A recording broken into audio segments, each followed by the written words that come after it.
Yo, it's Brian here. Today, talking about the San Francisco 49ers. In this one, doing position edge videos for the Niners versus Jets Week 2 in New York. Should be a fun one, should be an interesting one. Both teams are fighting for their lives now because the 49ers, respectively, they lost to the Arizona Cardinals, a division rival. The same story with the Jets. They lost to the Buffalo Bills, a division rival as well. So both teams are essentially fighting for their lives now, and whoever loses is going to be really behind in their respective division/conference races. I'm excited for this matchup.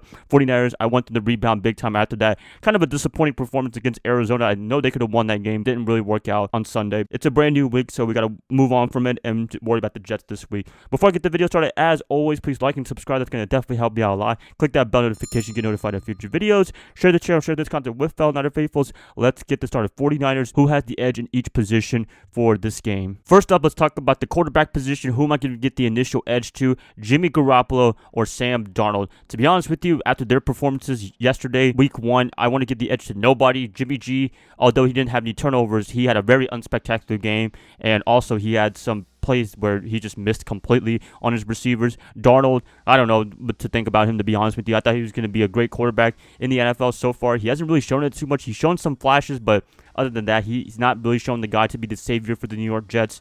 Oh, man, it's a tough one. But if I had to give the initial edge, I'm still going to give it to Jimmy G. I still believe in this guy. Yes, you could say I'm a 49er fan, Jets fans. I don't really care if you think about that. But just looking at it, Jimmy G, I know he had a bad game, but you have to think about the circumstantial stuff. No preseason, no receivers, essentially. I mean, look at Deebo Samuel and Brandon Ayuk. They weren't even available in this game. Offensive line was a little bit shaky, although Trent Williams is still the Trent Williams we all know. But just the circumstantial stuff. Also, I think Jimmy G can rebound definitely from his bad game, just getting that football kinks out of the way. I think he's going to have a great game this Sunday against the Jets. Darnold, I don't know to feel with, to be honest with you. So, going to give the initial edge to the San Francisco 49ers for the quarterback position. Running back position, our running back by committee versus Frank Gore, essentially. Le'Veon Bell is probably not going to be playing. I think he got injured or something like that, so he might not be playing for this week. But anyways, it wouldn't make a big difference, even if he was playing. Seeing Frank Gore, awesome to see him, but at the same time, he is with the Jets, which is really weird, but he's been around in the league forever, since 2005 with us for a long time, and then he went to the Colts, I think he went to the Bills, and then now he's with the Jets. He's been around everywhere, essentially, in the NFC East, except the Patriots, but do love you some Frank Gore. We love you in San Francisco still. But if I get the initial edge, I'm still giving it to the 49ers running back just because I thought they played really well in Week 1 against the Cardinals. Raheem Mostert, he did his best. He had a touchdown. Tevin Coleman was trying to get things going. McKinnon Jet, he had a touchdown as well. He looked really good in my opinion, coming back from ACL surgery and also all those injuries he had for the past couple of years. So seeing people getting out of their football rust and just the running back crew with Bobby Turner, I just can't see anybody being this running back crew unless it's like Seattle or something like that. So I have to give the initial edge to San Francisco. I still love my running backs, and you can't go wrong without them. But Frank Gore, got to give him a lot of love and respect. Wide receiver position, 49ers versus Jets. Who am I going to give the initial edge to be honest with you? I really don't want to give it to the 49ers because, wow, that was just absolutely not fun to watch the receivers play. I mean, I thought Brandon Ayuk was going to be available, but he wasn't available yesterday. Deebo Samuel, we know he's going to be out for a while. Kendrick Bourne, only the legit threat, but even then, people don't really take him seriously. He's not really a number one receiver. Oh, man, it's really shaky. But if I get the initial edge, I'm still going to give it to the New York Jets. I think Jamison Crowder is a great receiver. They also got Brashard Perriman. You can't really go wrong, I guess. I mean, if I had to choose between these two receiving corps, I'd probably go with the Jets more.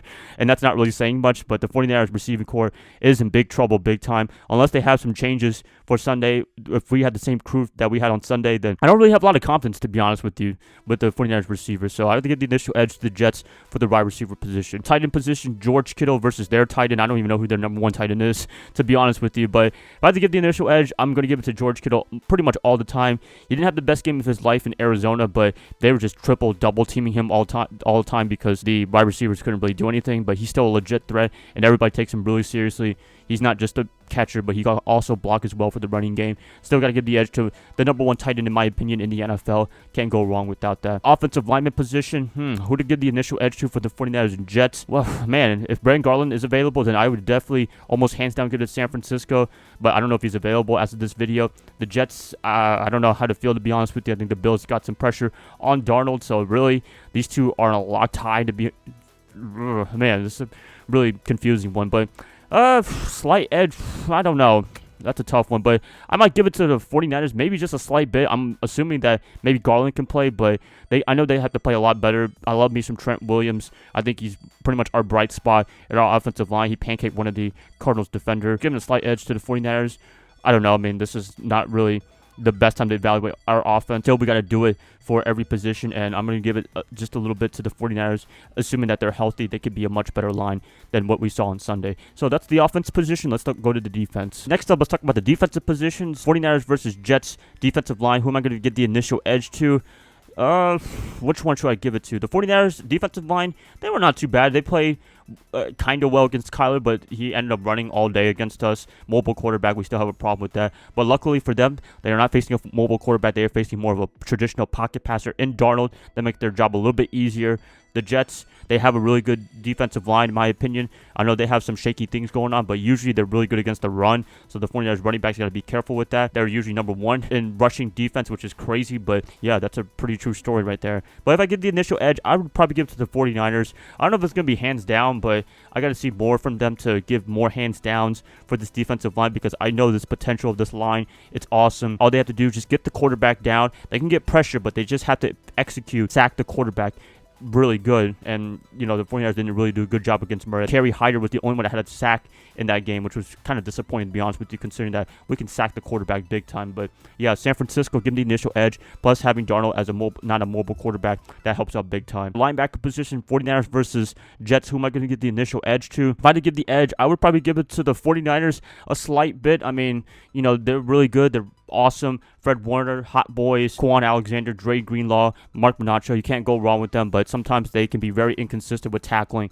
But yeah, I mean, I'm going to give the edge to them. I still love what they can do, but maybe it's just the butterflies from week one. And that's pretty much how I feel about the 49ers. Maybe just they weren't used to playing actual football. They didn't really get a chance to play in the preseason or anything like that. Training camp is one thing, but having the preseason, having none of that, that really hurts big time. And I think they'll get much better coming into this week 2. So I'm going to give the edge to the 49ers. I still love my linebacker crew led by Fred Warner. Last up, defensive backs, 49ers versus Jets. Who am I going to get the initial edge to?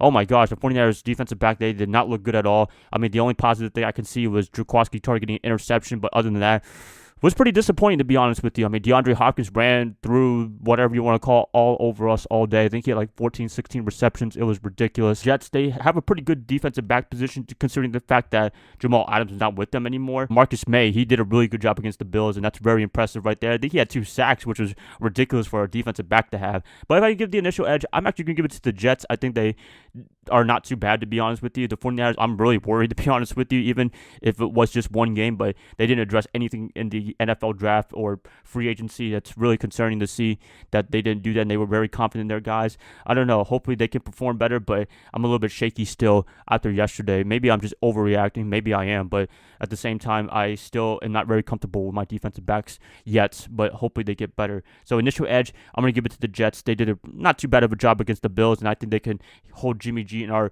quote-unquote wide receivers in check. Next up and last up, the special teams. Who am I going to get the initial edge to? I'm still going to give it to the 49ers. I know they had a block punt, whatever you want to call it, from Wisnowski and company, but Robbie Gould, he's still my guy.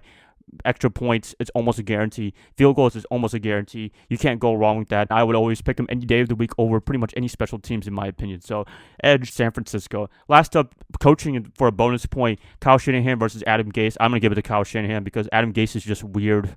I don't know, not because he rolled his eyes or anything like that. It's just weird, to be honest with you. So I'm going to give it to Kyle Shanahan. Still the offensive-minded coach.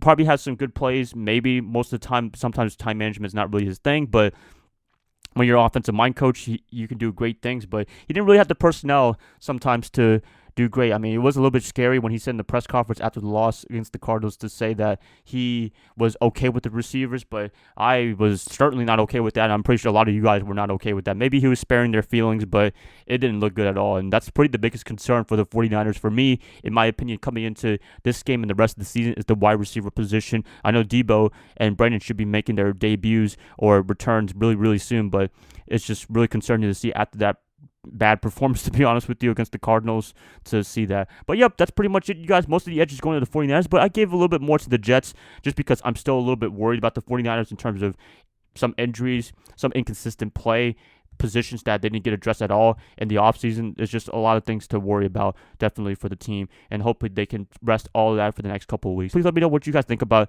the 49ers and Jets position edge. I like what you guys say in the comments below. If you guys like this, please like and subscribe. It's going to help me out a lot. I'll be catching you guys up tomorrow on Tuesday for predictions. I'll see y'all then. Bye, guys. Love y'all. Y'all have a good rest of your night. Go Niners all day.